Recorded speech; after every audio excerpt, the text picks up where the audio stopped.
हजारों वर्ष पहले, जब मानव केवल बाहरी दुनिया को नहीं बल्कि अपने भीतर के रहस्य को भी समझना चाहता था, जब आर्षे हिमालय की गुफाओं, नदियों के तटों और शांत वनों में बैठकर चेतना की गहराइयों का अनुभव कर रहे थे, तब जन्म हुआ उन महान उपनिषदों का, जिन्होंने केवल धर्म नहीं बल्कि अस्तित्व के सत्य को समझाने का प्रयास किया। उन्हीं में से एक है केनोपनिषद। यह उपनिषद सामवेद से संबंधित है और इसका नाम केन शब्द से आया है, जिसका अर्थ है किसके द्वारा।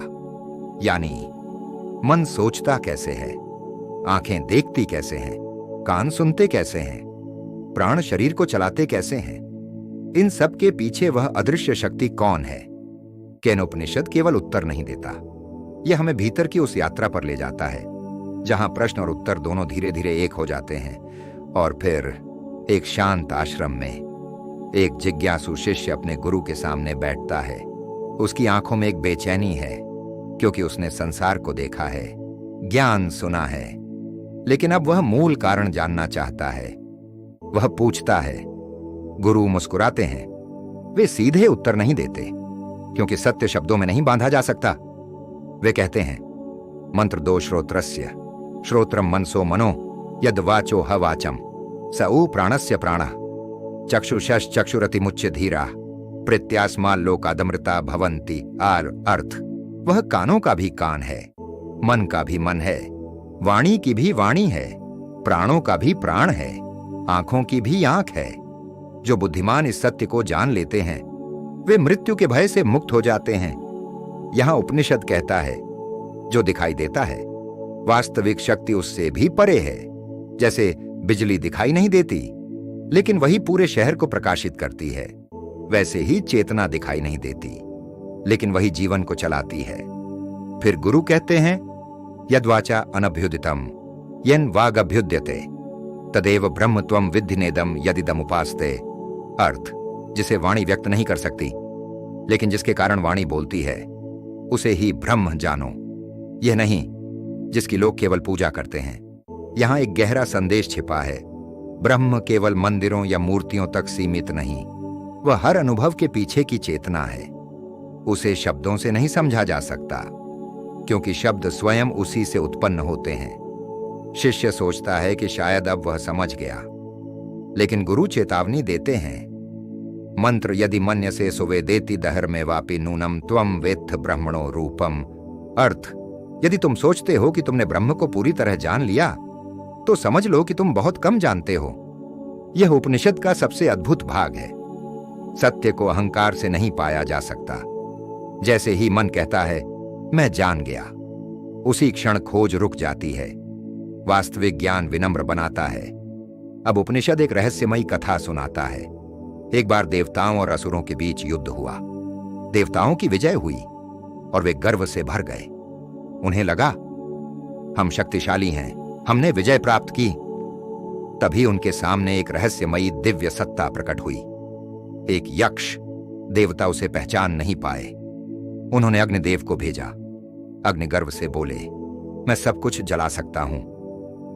यक्ष ने उनके सामने एक तिनका रखा और कहा, इसे जलाकर दिखाओ। अग्नि ने पूरी शक्ति लगा दी, लेकिन वह तिनका नहीं जला सके। फिर वायुदेव गए। उन्होंने कहा, मैं सब उड़ा सकता हूं, लेकिन वे भी उस तिनके को हिला नहीं सके। तब इंद्र स्वयं आगे बढ़े, लेकिन जैसे ही वे उस यक्ष के पास पहुंचे, वह अदृश्य हो गया और वहां प्रकट हुई एक दिव्य देवी, उमा। उन्होंने इंद्र से कहा, जिस शक्ति को तुम अपनी समझ रहे थे वह ब्रह्म की शक्ति थी। देवताओं की विजय उनकी अपनी नहीं थी। सब कुछ उसी चेतना से संभव था। आज इंसान भी उसी भ्रम में जी रहा है। उसे लगता है, मैं सफल हूं, मैं शक्तिशाली हूं, सब कुछ मेरे नियंत्रण में है। लेकिन एक छोटी सी बीमारी, एक असफलता, एक घटना और पूरा अहंकार टूट जाता है। केनोपनिषद हमें याद दिलाता है, हम नियंत्रक नहीं हैं, हम उस अनंत चेतना का एक हिस्सा हैं।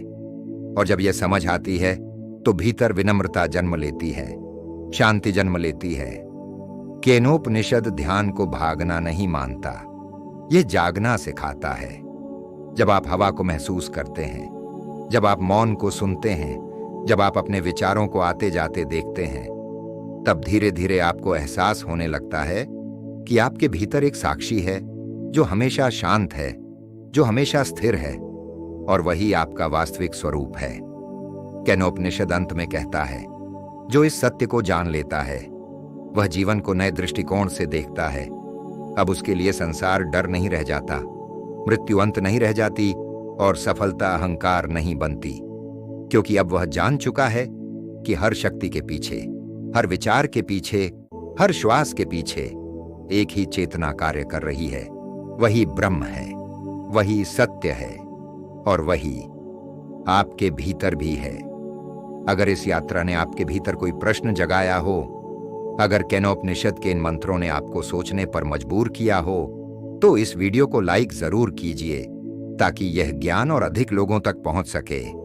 चैनल को सब्सक्राइब कीजिए और बेल आइकॉन दबाना न भूलिए ताकि ऐसी ही गहरी और जागृत करने वाली यात्राएं आप तक लगातार पहुंचती रहें। इस वीडियो को शेयर कीजिए उस व्यक्ति के साथ जो केवल जानकारी नहीं बल्कि सत्य की खोज में है, और नीचे कमेंट करके जरूर बताइए आपके अनुसार हमारे भीतर कार्य करने वाली वह अदृश्य शक्ति क्या है। हम फिर मिलेंगे एक और उपनिषद, एक और रहस्य और एक और अनंत सत्य के साथ। ओम शांति शांति शांति।